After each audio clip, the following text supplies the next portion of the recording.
This is primarily going to be an oil and silver update, but I want to point out something about the S&P 500. And, a lot of people are aware that when QE came out, when Ben Bernanke announced QE1, the massive QE to $1.5 trillion, and the second one, QE2 for $600 billion. That's really what moved the commodities, but it also moved the stocks in general. It moved everything up at once. My main point I'm driving at here is I think people are getting silver tunnel vision. Silver will outperform other asset classes at a certain point in time. At a certain point in time. It's not going to be the only asset class that's going to go way up.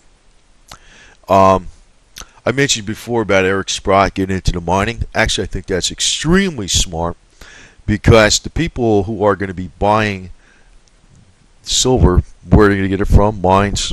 Mines. In the middle class is going to be the ones that are going to be the main buyers of silver. It isn't going to probably be the ultra wealthy. It's going to be the middle class. So I kind of was seeing something coming up here because I remembered a lot of, I mentioned a couple people that were big players in the silver market that are always telling people to buy silver, that all the silver crowd thinks are great. They kind of sold at the right time, and nobody wants to hear this. So few people do, but they don't want to hear it because they just got this belief in their mind that these people are all out for their best interest. I don't think so. I think they're out for number one. I'm going to actually interject a couple other things in here about some alternatives to get into besides silver, too. I think if you don't have any silver, you should buy some coins. But if you got a whole pile of coins, to buy one more coin on a dip or buy 10 more coins or 100 more coins or 1,000 more coins on a dip, I think is foolish. And the biggest money out there isn't doing this for a reason. They are in various areas. This is not going to be the only area that's a winner. And actually, if you look back here, if you bought the S&P at the right time, when it was down here, you were up like a third just on the S&P 500.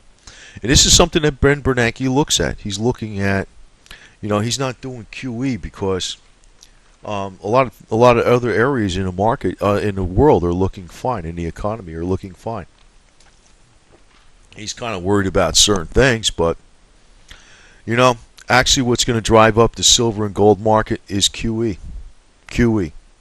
More than anything. More than anything.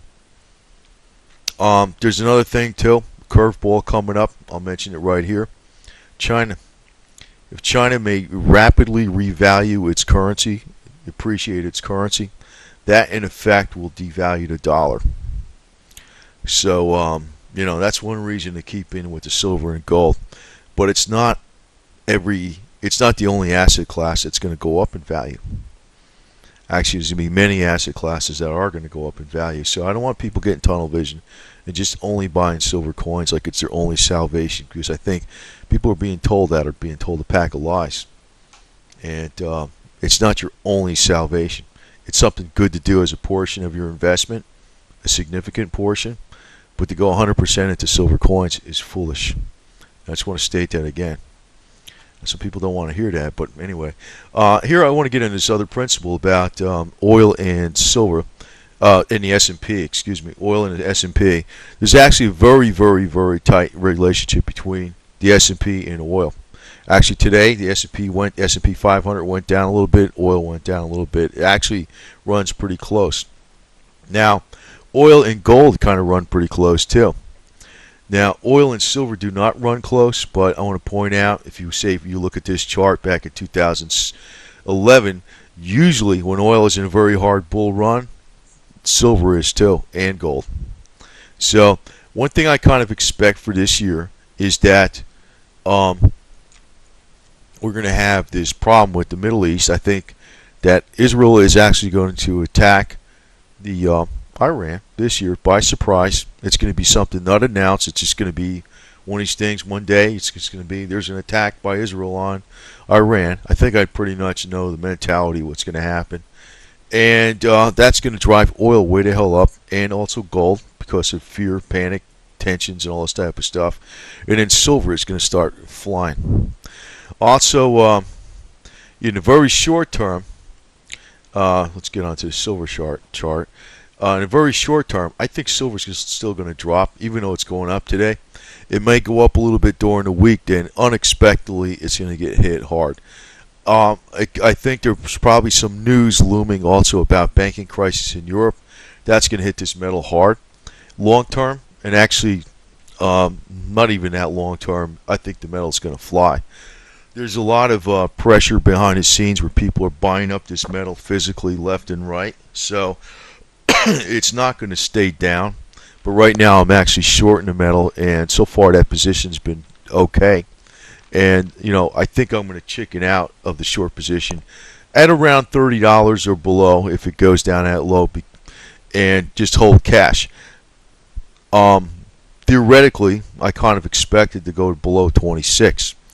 It's just too hard for me to imagine this because I'm too bullish on the metal. So I just can't believe it. So if, I make more gains on a short position, I'm getting the hell out of it, And I don't know this for a fact that it's going down, but I do expect there's more news looming that's going to cause people to get out of so-called risk assets, which is silver being one of them.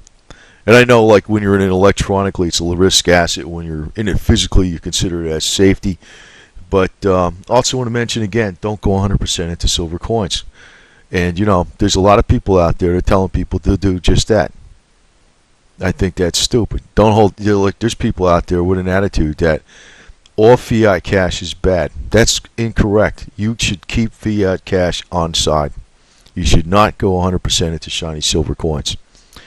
You are, well, you're not looking at, the people are not looking at what is going on with everything throughout the world.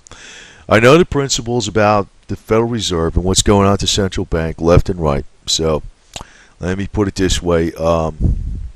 It's not going to fall apart as quickly as people think.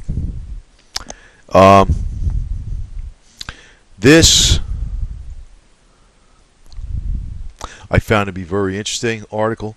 It's actually from Business Insider, and it's more of a mainstream publication. But I tell you the truth, I think these mainstream publications got some good things out there a lot of times. And they're talking about Goldman Sachs, the 20 best stocks in the world. Now they are actually, this is something publicly that Goldman's portfolio strategy research just came out with very recently. It's basically public information. I'm just going to display this article. They're very heavy into the energy sector and also the mining sector and also even into the fertilizer. But the number one on here is Boeing. They have Boeing on here as a, manufactures planes and military defense systems. So, that kind of gives you a hint at the war machine in a way, too. Noble Energy, oil and natural gas, Devon Energy, oil and natural gas, Mosaic, this is phosphate fertilizer for agriculture. So they're very heavy into the commodities. And the number one on here is kind of a war-related type thing, Boeing, right? So, you can pretty much, people know the writing that's on the on the wall, what's coming down.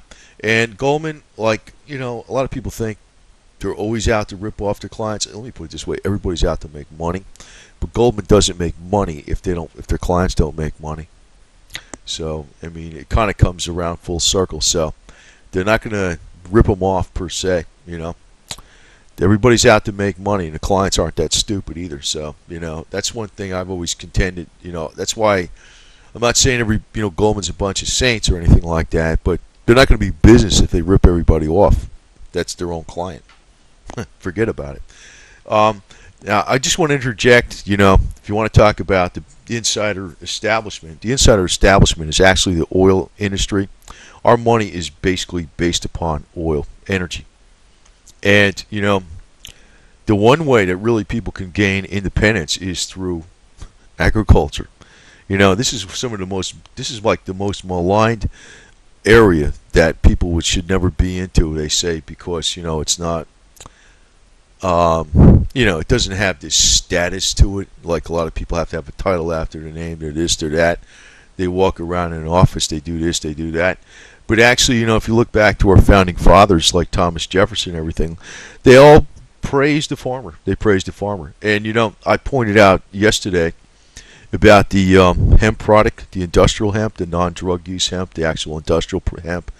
A lot of that could be used to replace energy. And many of the products that are coming from these crude oil related industries. And if you really want to get at the insider establishment, that is the way to do it, and that is the way to gain independence. Actually, the industrial hemp is probably more of an important commodity than silver. It isn't just yet because nobody's allowed to grow it in this country or pretty much throughout the world except in China and France and a couple other places like that. But that's pretty much most of it's China. But talk about a useful commodity.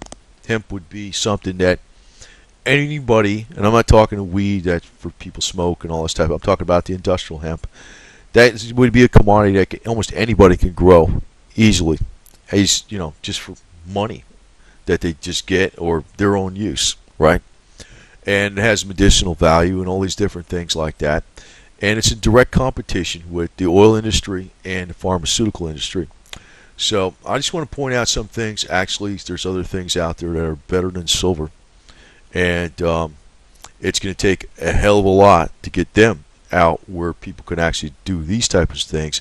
Now, yes, I think it's okay to own silver coins and everything like that, but you can't mine it, unless you got some serious money behind you to go ahead and do. A lot of people play, other games with silver. They sell it or they talk about it or whatever the hell they do. But actually, industrial hemp is actually something that can actually get out to every single person that is in the country. That's something that could be actually a productive type thing that could be grown by them that will keep renewing and renewing and renewing. It can be used in more ways than even silver could be. So my point is, don't get silver tunnel vision. It's a good investment, but don't get silver tunnel vision. Don't go 100% into silver. And point number two, I think the metal is going to get hammered down some more in April, but I think it's going to do very, very, very well in 2012. And there's going to be a lot of people pushing it high, and then we're going to have another correction. I'm hoping to get out of it at the high and rebuy back at the low. So that's my game. Anyway, over and out.